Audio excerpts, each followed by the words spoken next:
Why? Hello, this is my picture book arriving home. Back from Italy, Maggie, Magpie, Goose and Echidna dropped their heavy suitcases at the front door.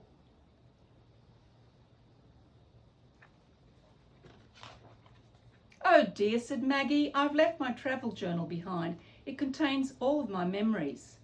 Don't worry, said Eric. I have just the idea to make new ones. That evening, Henriette telephoned to them, tell them about the markets at the Mullaney Showgrounds. They set off to browse the many stalls. How exciting! There are plants and bric-a-brac, books and so much more. They bought local honey and Mullaney cheese, and Eric took photographs of the old tractors and rusty machines. Up ahead was a sign, book sale at Mullaney Library.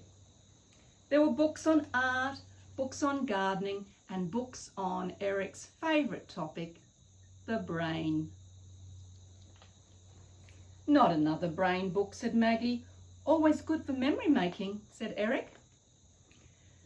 They arrived at the Montville Green to view the art exhibition. Maggie rushed off to see the paintings, while Eric sat and read his book. Maggie voted for her favourite painting and said hello to Willow Wombat, Rosie Rainbow Lorikeet and Billy the Bandicoot.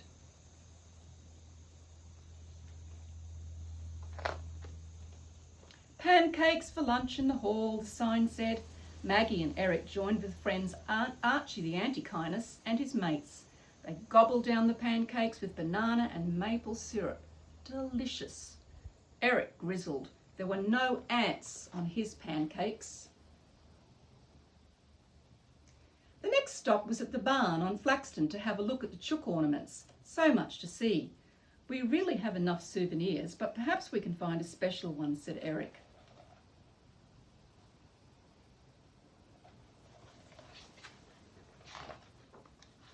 Up ahead was a magnificent view of the coast. The clouds rolled across the sky like a Roman chariot race.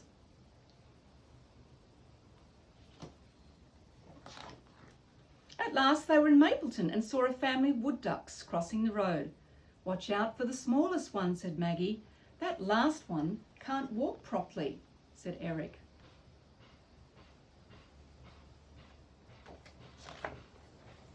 At the Lily Ponds Park, children skittered on the skateboards, whizzed on the flying fox and soared on the whirligig.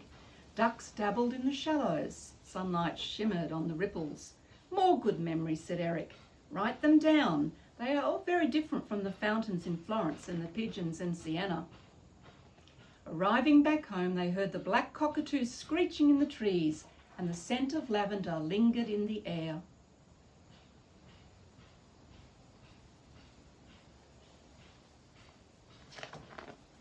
Maggie and Eric sat outside in the garden and watched the sky turn pink.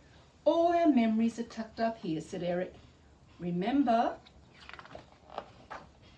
to enjoy each little moment. Maggie looked around and took out her camera. Click! The perfect Mapleton memory. And at the back of the book, we have a selection of Australian native animals and wildlife. There's lots of things to learn, lots of things to read. You might be able to find out a little bit more about the eastern water dragon or the purple swamp hen. Did you know a little bit more about the marble velvet gecko? What do you really know about the water skink and the yellow-tailed black cockatoo? Well, if you've never heard of an antechinus, then be sure to look up what it's all about at the back of this book. It's a tiny nocturnal marsupial.